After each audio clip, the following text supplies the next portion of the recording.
Hello, Unbrick Me here with. Balasz from Racingbrick.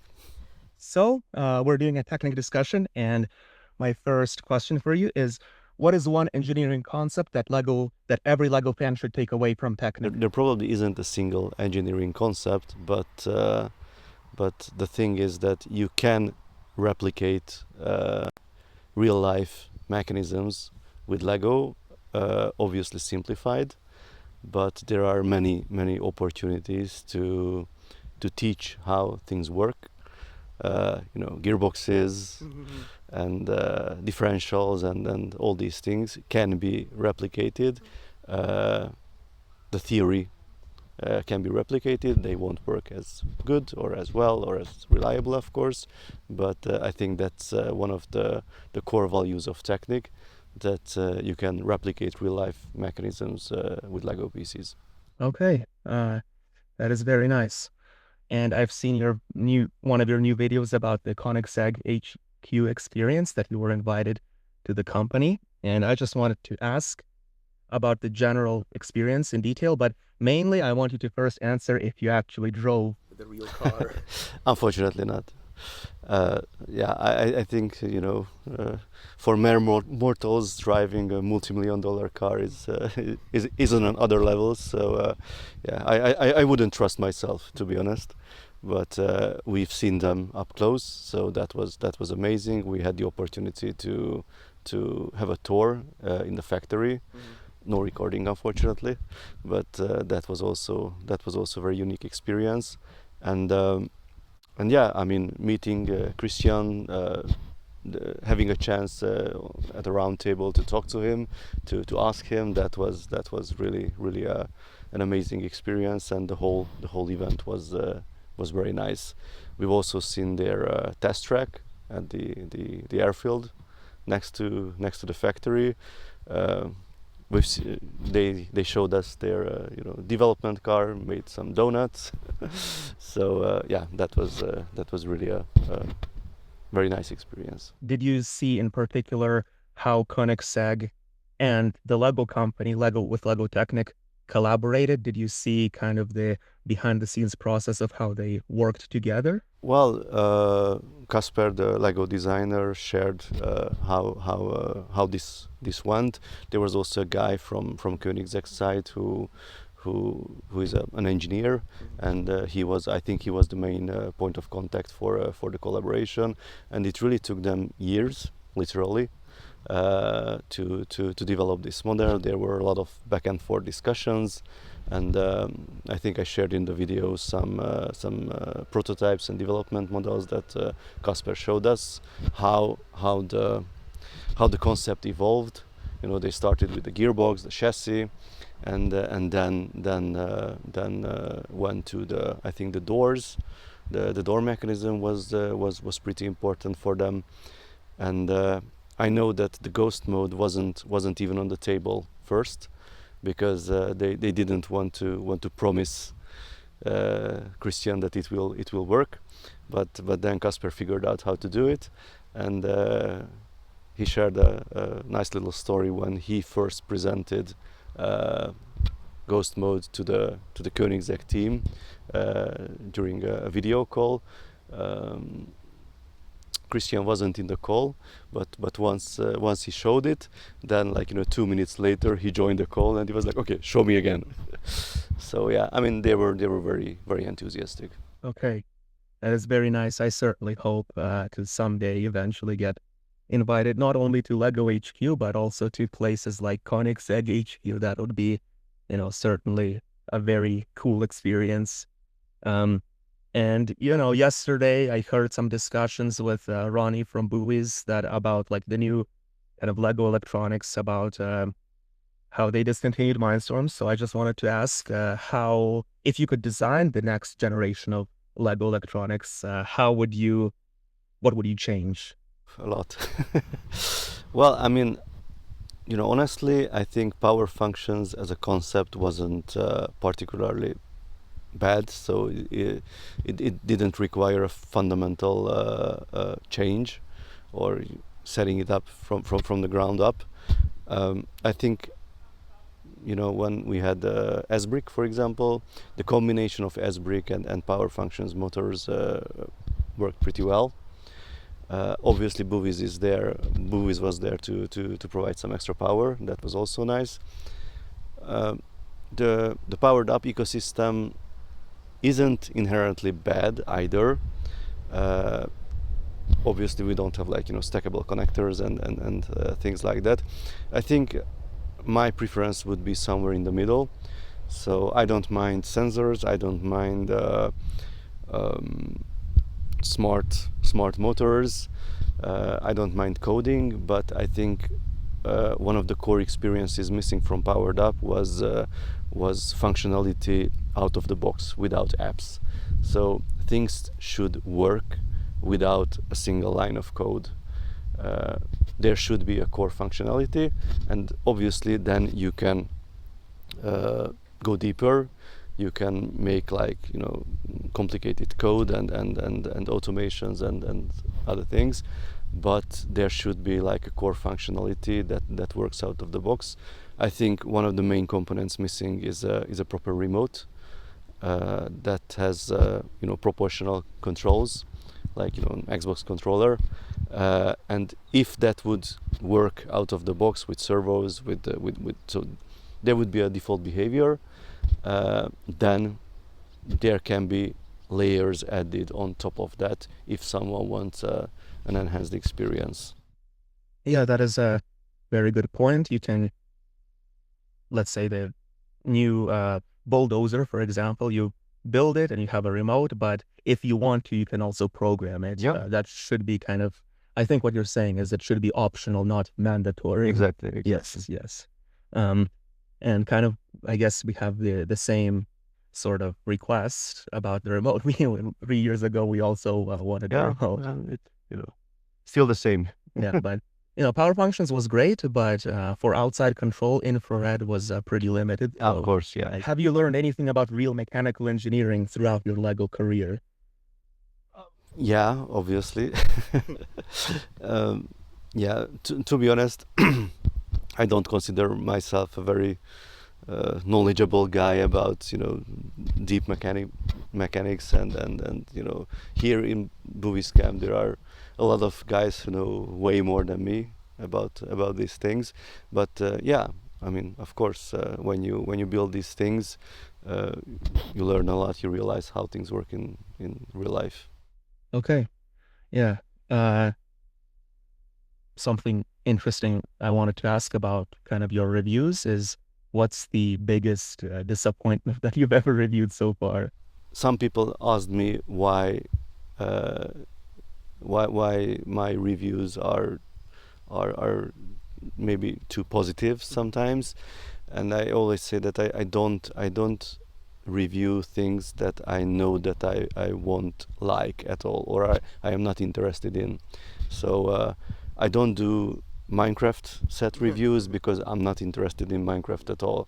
I don't do brickheads because I don't find them interesting. But among the sets that I reviewed and I didn't like, my pet peeve is it's probably not one single set, but the Formula One tires, the rear tires of the Formula One sets.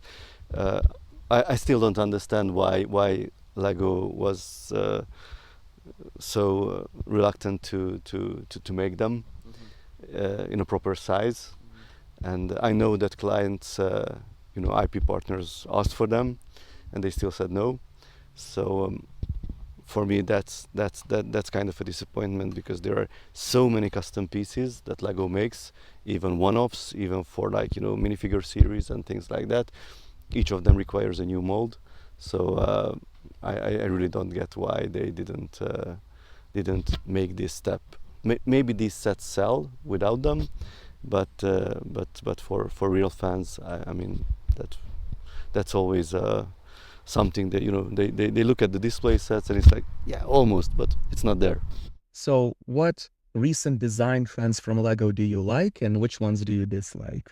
I like that Technic started to use more and more system pieces, because I don't believe in like separation of the teams, that Technic should use only Technic parts, because a few years ago Technic took away to make more and more display oriented sets. I don't necessarily call them pure display sets, but the emphasis is on the look, very much on the look. So since they chose this path, I think it's a good way to include more and more system pieces for details. Meanwhile, I don't like this trend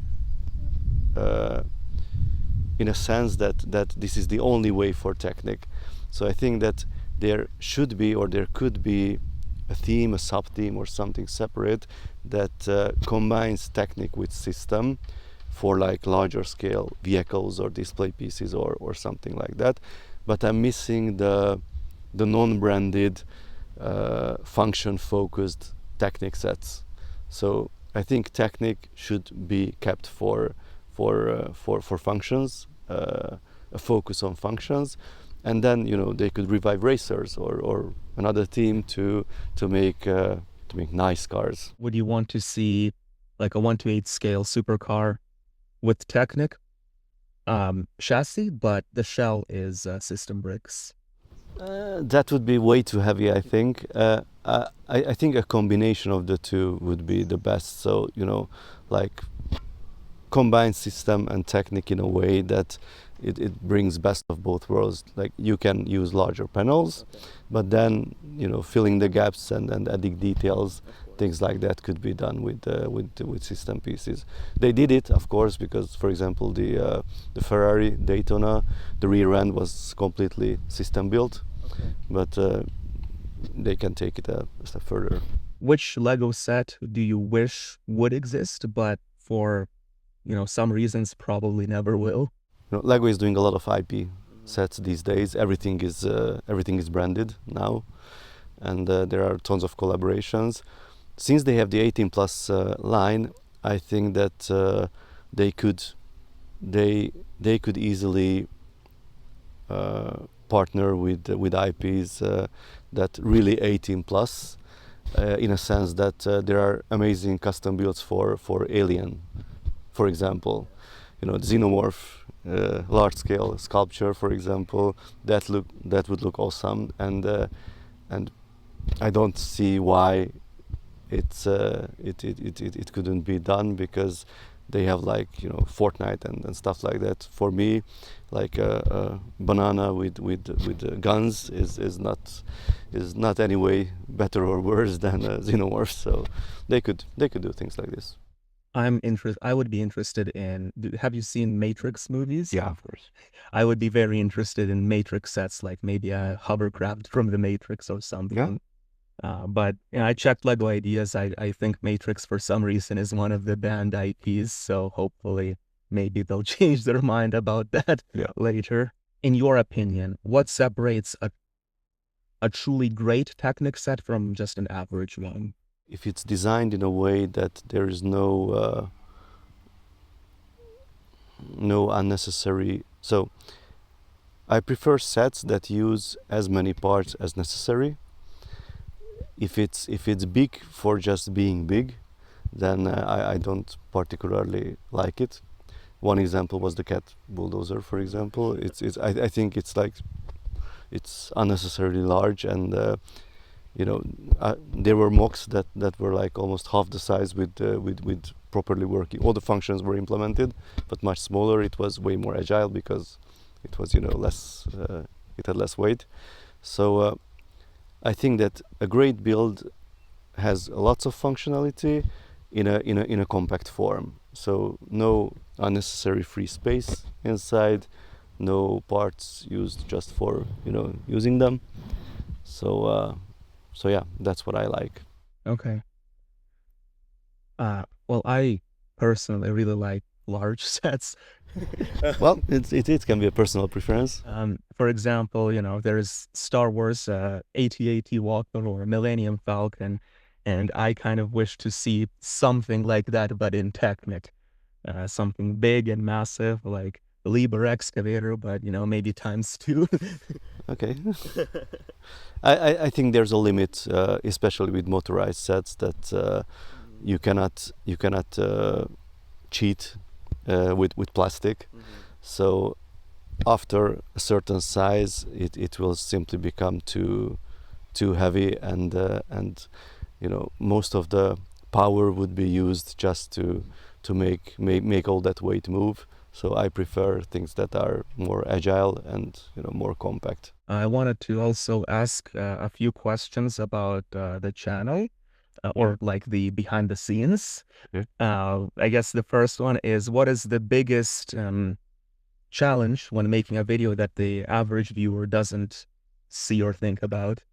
Well, it's for me, I'm doing the building reviews, so I think people might not realize how long does it take to build a set while you are filming it, while you are thinking about interesting things to say about the set, about the process. I'm obviously taking notes. So, I'm just circulating between my computer, the photo table, and, going back and forth. So it takes, 4 or 5 times more than just, simply building the set. So that is the most time consuming part of doing a review. Did you see some other YouTube video that also had building process, or how did you come up with that concept that you're known for? I wanted to make something that I would watch personally. So I've seen speed builds, and I for me the speed build doesn't have it's not interesting because it's just too quick. I don't see what's going on. I don't see the interesting parts of the speed build of the building process. So that's why I thought that I would prefer to see what's going on during the build, not all the build obviously, but highlights from the build. So that's why I thought that maybe there are other people who are like me. And I know that speed builds are super popular, so I don't say that speed builds are bad, because for a lot of people enjoy them. Good for them. For me, I just wanted to do something different, and it wasn't a particularly smart move, I would say, because it's more time consuming. It takes a lot more effort.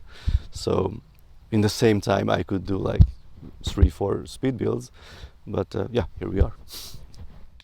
So when you receive a product from Lego, do you have a special mentality or any method to make sure that you always stay objective and fair when reviewing the set? I'm doing my best. So yeah, I'm aiming for it. I think that after hundreds of videos, I probably have the routine to have a certain approach.